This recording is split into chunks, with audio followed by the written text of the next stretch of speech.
Ich hasse Montage. Ich hasse Regen. Und ich hasse Busse, die zu früh abfahren. Guten Morgen, Anna.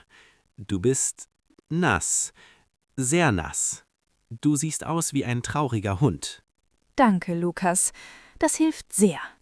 Mein Wecker war kaputt. Der Kaffee war kalt. Ich habe meinen Regenschirm vergessen. Heute ist der schlimmste Tag des Jahres. Das tut mir leid, aber wir können das ändern. Willkommen beim Learn German Podcast. Ich bin Lukas. Und ich bin die nasse Anna. Können wir heute nicht einfach schlafen? Nein, heute machen wir eine mentale Reise. Wenn die Realität schlecht ist, träumen wir. Heute sprechen wir über den perfekten Tag. Anna, schließ die Augen. Vergiss den Regen. Wie beginnt dein perfekter Tag? Mein perfekter Tag beginnt um 11 Uhr vormittags. Die Sonne scheint durch das Fenster. Und das Wichtigste, es gibt keinen Wecker. Dafür haben wir in Deutschland ein wunderbares Wort. Ausschlafen. Ausschlafen. Das schönste Wort der Welt. Ich schlafe am Wochenende gerne aus.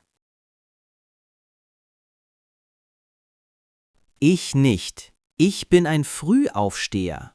Early Bird. An meinem perfekten Tag stehe ich um 6 Uhr auf. Ich sehe den Sonnenaufgang. Sunrise. Um 6 Uhr? Freiwillig? Lukas, du bist verrückt. Ein perfekter Tag vor 10 ist illegal. Wir müssen unseren Tag strukturieren. Dafür brauchen wir Adverbien der Zeit. Zuerst, dann, danach, zum Schluss. Okay, lass mich meinen Morgen beschreiben. Zuerst wache ich auf, ohne Wecker. Dann bleibe ich noch eine Stunde im Bett. Sehr faul. Und was passiert danach? Danach bringt mir jemand Kaffee ans Bett. Ein großer Cappuccino mit viel Schaum. Und zum Schluss stehe ich langsam auf. Jetzt seid ihr dran, liebe Zuhörer. Baut euren perfekten Morgen. Ich gebe die Wörter, ihr macht den Satz. Zuerst ich duschen heiß. Zuerst dusche ich heiß. Dann ich hören meine Lieblingsmusik. Dann höre ich meine Lieblingsmusik. Wir sind aufgestanden, wir haben geduscht, jetzt haben wir Hunger. Was essen wir? Oh, ich liebe Frühstück. An meinem perfekten Tag bin ich in einem 5-Sterne-Hotel. Es gibt ein riesiges Frühstücksbuffet. Was liegt auf deinem Teller? Alles. 2 Croissants mit Butter und Erdbeermarmelade, ein bisschen Rührei mit Speck, frisches Obst, Erdbeeren, Melone, Trauben und Pfannkuchen mit Ahornsirup. Anna, du platzt? Das sind 5000 Kalorien. An einem perfekten Tag haben Kalorien keine Bedeutung. Sie existieren nicht. Und was isst du, Herr, ich stehe um 6 Uhr auf? Mein perfektes Frühstück ist typisch deutsch. Ein frisches, knuspriges Brötchen vom Bäcker, gute Butter, eine Scheibe Gouda-Käse und ein weich gekochtes Ei. Das isst du doch jeden Tag. Das ist nicht besonders. Aber es macht mich glücklich. Manchmal sind die einfachen Dinge die besten. Dazu ein schwarzer Kaffee und die Zeitung lesen. Perfekt. Was war das? Das war der Teleporter. An einem perfekten Tag können wir überall sein. Wo bist du jetzt, Anna? Ich bin am Strand. Das Wasser ist türkisblau, der Sand ist weiß. Ich liege unter einer Palme. Ich habe ein Buch in der Hand, aber ich lese nicht. Ich schlafe fast. Warum ist das dein perfekter Ort? Benutzt das Wort weil. Das ist mein perfekter Ort, weil ich das Meer liebe und weil ich hier keinen Stress habe. Sehr gut. Verb am Ende nach weil. Und wo bist du, Lukas? Wieder im Wald mit deinen Kühen? Falsch. Ich bin in den Bergen, aber im Winter. Ich stehe auf Skien. Die Sonne scheint, der Schnee ist weiß und glitzert. Ich fahre den Berg hinunter. Schnell. Brrr, das ist kalt. Warum machst du Sport an deinem perfekten Tag? Ich mache Sport, weil ich die Action brauche und weil die kalte Luft so gesund ist. Danach gehe ich in die Sauna. Das ist Entspannung pur.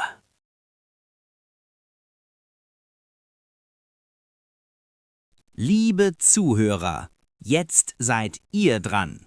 Wir verbinden 2 Sätze mit weil. Achtung, das Verb geht ans Ende. Ich bin glücklich, die Sonne scheint. Ich bin glücklich, die Sonne scheint. Ich bin glücklich, weil die Sonne scheint. Ich gehe ins Kino.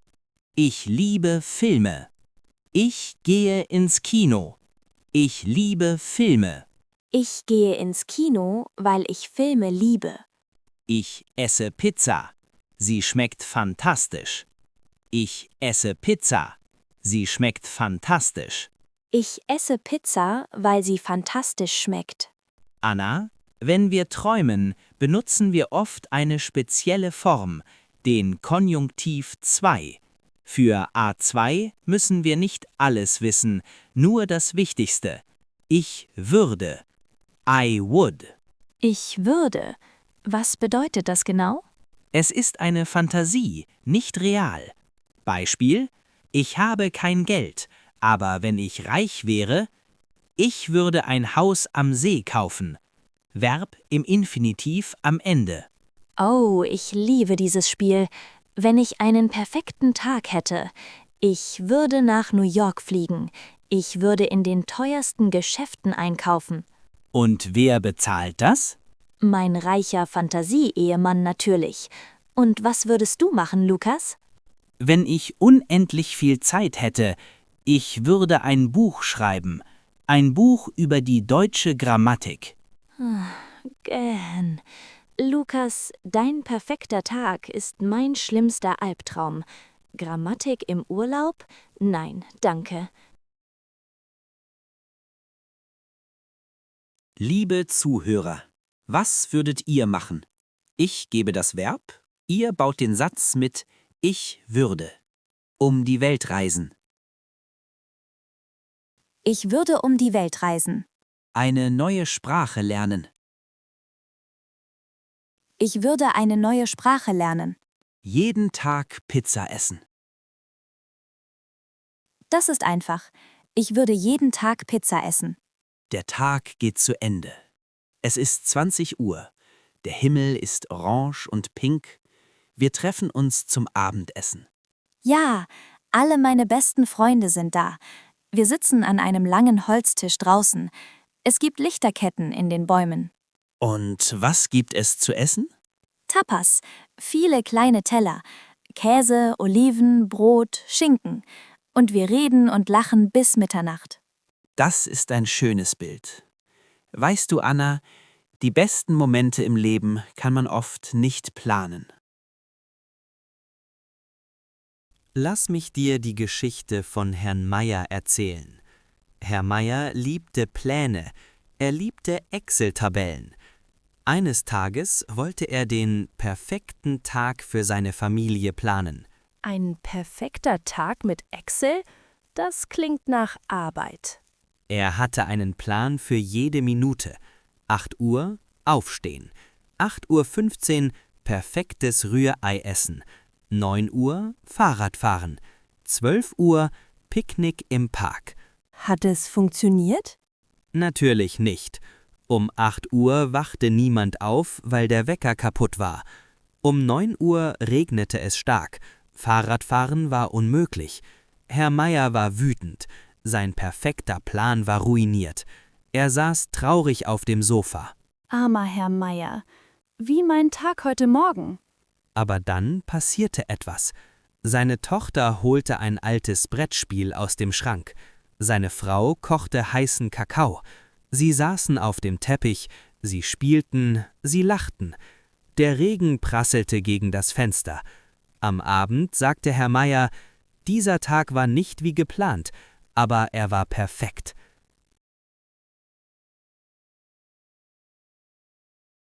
Das ist eine schöne Geschichte. Der perfekte Tag ist nicht der Ort oder das Wetter. Es sind die Menschen und das Gefühl. Genau, Perfektion passiert oft unerwartet. Unexpectedly.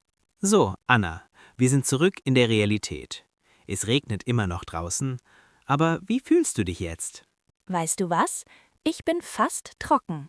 Meine Kleidung ist trocken, meine Laune ist besser. Die mentale Reise hat geholfen. Lass uns heute Abend unser eigenes Brettspiel- und Kakaoerlebnis machen. Ich bestelle Pizza. Juhu, mein Tag wird doch noch perfekt. Fassen wir die wichtigsten Wörter für den perfekten Tag zusammen. Ausschlafen. To sleep in. Der Sonnenaufgang. The sunrise. Zuerst, dann, danach.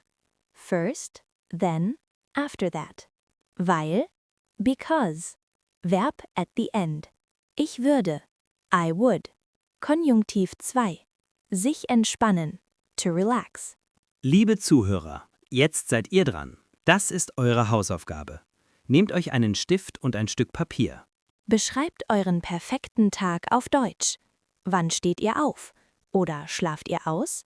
Was esst ihr zum Frühstück? Wohin geht ihr am Nachmittag? Und mit wem verbringt ihr den Abend? Benutzt die Adverbien zuerst, dann, danach. Macht Fehler, das ist egal. Hauptsache, ihr schreibt. Wir wünschen euch einen wunderschönen, perfekten Tag, egal ob es regnet oder die Sonne scheint. Macht es gut, bleibt gesund und bis zum nächsten Mal. Tschüss. Auf Wiedersehen!